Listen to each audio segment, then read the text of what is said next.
Hello everybody, my name is Avi.Turner. This is going to be a 5-part series for my 2026 senior capstone.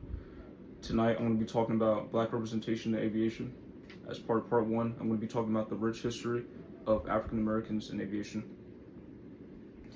Okay, now in aviation, to me, is a very freedom-based field. What does that mean? You are able to fly anywhere. You are able, once you're in the air, you are allowed to fly over borders and limitations, which I think is very powerful. But for a long time in history, not everyone was allowed to be a part of that dream, which I'm going to go into. Of course, African Americans. African American pilots, especially in the early days of aviation, faced a lot of barriers. Not because of the difficulty of learning how to fly planes, even with new technology, but no, it was the dealing with racism, segregation, and being shut out of opportunities completely. Even so, some people still found ways in. Of course, tonight I'm going to be talking about a couple of people, very notable people, and some people that you may not know. This is the history of black people in aviation, how they helped shape the skies we see today. Alright, I'm going to take us back to the early 1900s and how aviation was still starting to develop. With the invention of planes by the Wright brothers in North Carolina, planes were of course very basic and very risky. With the lack of new technology and the overall experimental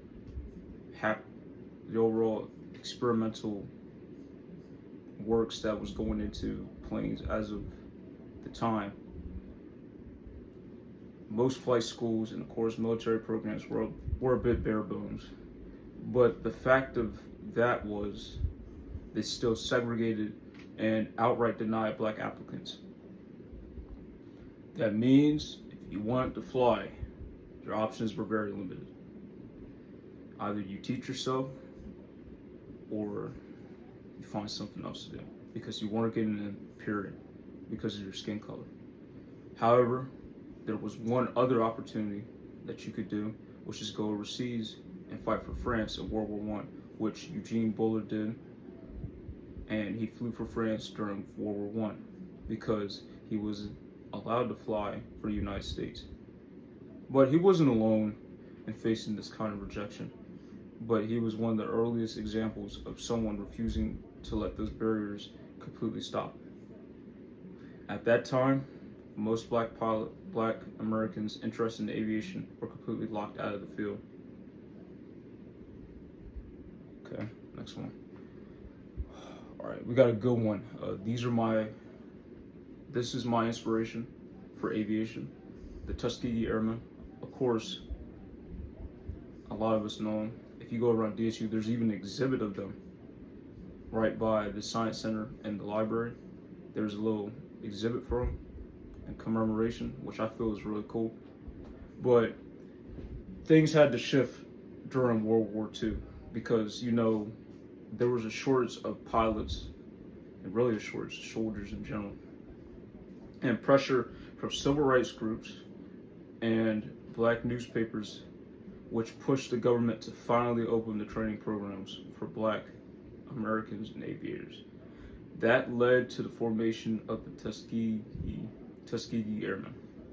They trained at Tuskegee Army Airfield in Alabama, which it wasn't very easy because in the deep south, of course, it was constantly fitting for racism and they were harshly treated due to their skin color, and they were tested more than the other other white pilots because they wanted them to fail and really expected them to fail. However, they trained as fighter pilots, bombers, and support crews, and eventually deployed to combat in Europe. They flew thousands of missions during the war, and they became known for being extremely reliable escort pilots. A lot of bomber crews specifically requested them because of how effective and efficient they were.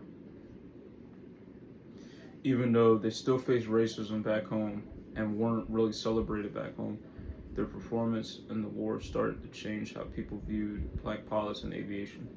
and was really a turning point for African Americans, and not just in military, but in aviation. Now after World War II had ended, many of the Tuskegee Airmen came home expecting better opportunities, and this really happened for a lot of black soldiers after World War II. But of course, things barely improved. The military was still segregated until 1948, and commercial airlines was still deeply closed off the black pilots, unfortunately. So even though they had proven themselves in combat, a lot of them struggled to find flying jobs afterwards. And some left aviation entirely, choosing not to fit in a field that didn't want them there. And others tried to stay and push, working in smaller roles, training programs, or continuing to advocate for change. It was a slow process, not an instant shift.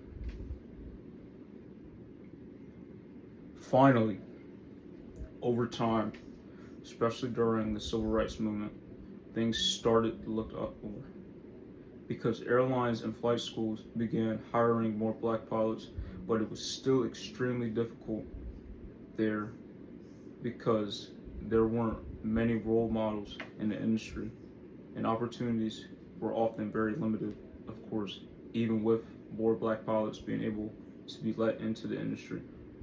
Aviation is a field that requires a lot of training, very much money.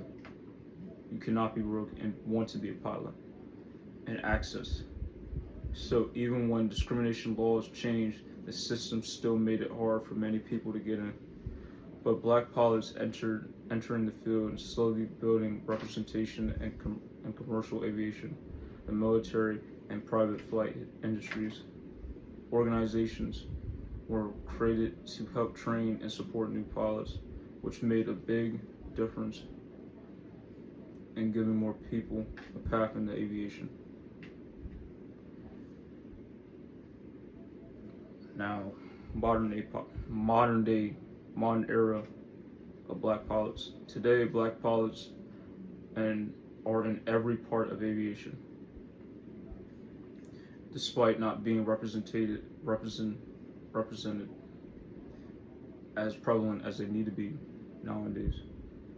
I would like to say that you'll find them flying commercial airlines, serving as military pilots, working in cargo aviation, and even involved in space programs.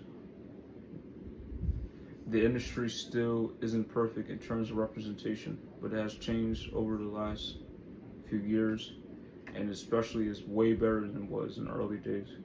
What stands out now is that younger generations can actually see black pilots, and that doesn't just mean black pilots, because aeronautics is also another part of aviation and something I would like to do because I would like to be an astronaut, which I think we should be roping in more aeronautics in NASA, which there are a lot of black astronauts, which I will get into because they are pilots themselves. Aviation and aeronautics and overall NASA, they work hand in hand, so I will get to that later. But what stands out now for younger generations, we can see that black pilots are a pivotal part in keeping the industry alive that we know today. And I want the younger generation, especially people like me, to imagine themselves doing the same thing, because it very much is possible. That visibility, of course, did not exist before. Aviation has become more accessible, even though the history behind it shows how hard that access had to be fought for. When you look at the history of black pilots in aviation, it's not just a story about planes, and especially isn't about war or careers. It's really about a story of persistence. Racism and segregation did not stop African Americans from achieving their dreams, and especially cracking into the world of aviation. Not only being a pivotal part of World War I, but also, what I think, being a pivotal key part of stopping the Axis powers in World War II. People who were told they couldn't fly simply found ways into the sky anyway, sometimes through other countries, sometimes through the military, sometimes by pushing through systems that weren't built for them. And over time, the persistence changed the industry itself. Today, every takeoff and landing is part of a much bigger history, one that includes people who refuse to be grounded. Alright, now I'm going to be going into part two as far as this episode. I'm going to be talking about Black people in space exploration. Now, space exploration, which I think it was much harder to get into than aviation, because at least there was the military involved, especially World War I and World War II. They didn't need black pilots back in the day. It was always either white people, even animals, like monkeys and dogs went into space before black people. That's true. But I'll say this, space exploration is usually talked about as something more that represents progress and possibility. Not really back then, but definitely now. It's about pushing boundaries and going further than we ever have before. But just like aviation, access to space wasn't always equal. For a long time, Black Americans weren't included in astronaut programs at all. So the story of Black astronauts isn't just about space, but is also breaking into one of the most exclusive fields in the world, not just off of race, but off of money. So in the early days of NASA, particularly during the 1950s and the 60s, during the American and USSR space race, astronauts were always all white military test pilots, of course. That automatically excluded most Black Americans because opportunities to become test pilots were extremely limited due to segregation. So even though the US was racing to get to space during the Cold War, the astronaut corps didn't reflect the full population. At that time, it wasn't just difficult for Black candidates to apply, it was nearly impossible to qualify under the systems that existed. This started to change, however, during the 1970s. In 1978, NASA selected a more diverse group of astronauts, which included the first Black astronaut, Gillian Bluford. In 1983, he became the first Black American to go to space aboard Space Shuttle Challenger. That was a major moment, not just for NASA, but for representation. It's not just science, but space exploration. Around the same time, the first female African-American woman was Mae Jemison, who would later make history in 1992 as, of course, the first Black woman in space. These milestones showed that an astronaut program was starting to open up, even if it took decades to get there, especially after the space race. However, even after all the first breakthroughs, more Black astronauts began to join NASA. People like a very, very, very notable name, Ronald McNair, who was a physicist and astronaut, and contributed to important missions before his life was tragically lost in the Challenger disaster. And even others, like Frederick Gregory, went on to become leaders within NASA, even serving as a deputy administrator. These astronauts weren't just participating, they were leading missions, conducting experiments, shaping the future of the space programs. And over time, representation improved, but it still was a gradual process. Now, in today's world, Black astronauts are a part of nearly every aspect of NASA and space exploration. And that just doesn't mean, as far as NASA, that just doesn't mean, flying a shuttle. That means running the logistics, the math, and the science.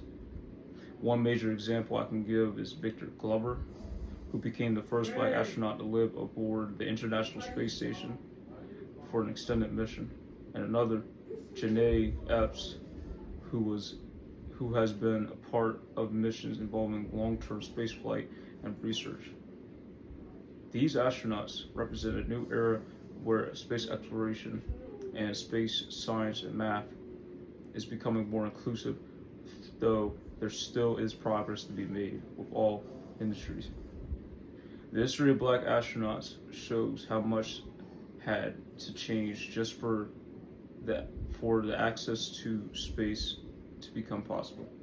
It took decades of persistence and breaking down barriers that had nothing to do with ability. Now, when people look at astronauts, they can see a wider range of backgrounds and experiences. And that matters because space is something that represents the future, and that future should include everyone.